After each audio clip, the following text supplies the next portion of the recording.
Goeiemôre, ons gaan vandag aandag gee aan aankope van voorraad en wanneer voorraad teruggestuur word na krediteure toe en wat die effek van BTW is op aankope en terugsendings.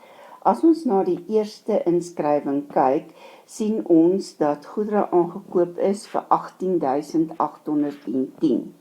Dit beteken dat daar BTW ingesluit is in hierdie 18.810 en die eerste inskrywing wat ons sal voltooi is om te bereken wat is die bedrag sonder BTW en wat is die BTW wat ingesluit is in hierdie kosprys. So die kosprys wat betaal moet word is gelyk aan 114%, want dit sluit die BTW in en dit is gelyk aan 18.810.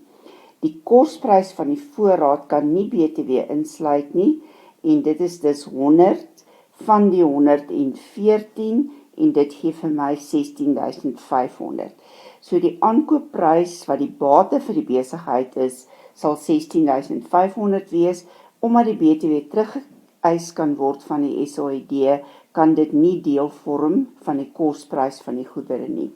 Die BTW inset wat ingesluit is 14 gedeel deur die 114.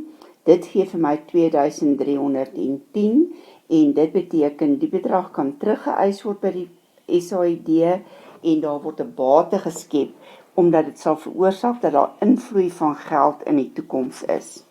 Wanneer ons hierdie inskrywing in die grootboek gaan doen, sal ons sien dat die krediteure moet vermeerder met die totale 18.810. En ons gaan BTW inset debiteer met 2.310, want dit is die bedrag wat teruggeëis kan word by die SAID, en ons gaan voorraad debiteer met 16.500, want dit is die kosprys van die bate sonder BTW. Die bedrag wat vir die krediteur geskuld word, is gelyk aan 114%. Die kosprys van jou bates en inkomste en uitgawes sal altyd 100% wees, want dit sluit nie BTW in nie. As ons kyk na die volgende inskrywing, is goedere teruggestuur aan Els Groothandelaars 2736. Wanneer goed teruggestuur word, beteken dit daar's BTW ingesluit in hierdie goedere, wat dan moet oorbetaal word aan die SAID. Want toe ons die goed gekoop het, het ons die volle bedrag teruggeëis.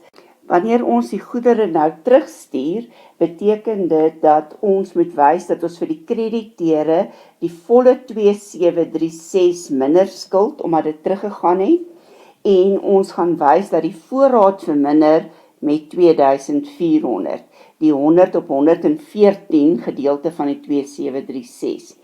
Ingesluit in die 2736 is 336, wat ons oorspronklik teruggeëis het by die SAID, en nou, omdat die goed teruggestuur word aan die krediteur, gaan die 336 weer aan die SAID oorbetaal moet word.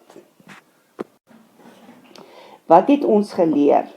Met die aankoop van voorraad kan BTW van die SAID af teruggeëis word.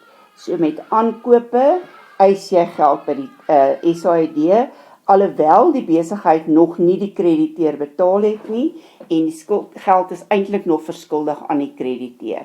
Die kosprys van die bate sluit die BTW uit, aangesien die BTW teruggeëis word, so die bate sal teen kosprys wees, wat uitgesluit is BTW.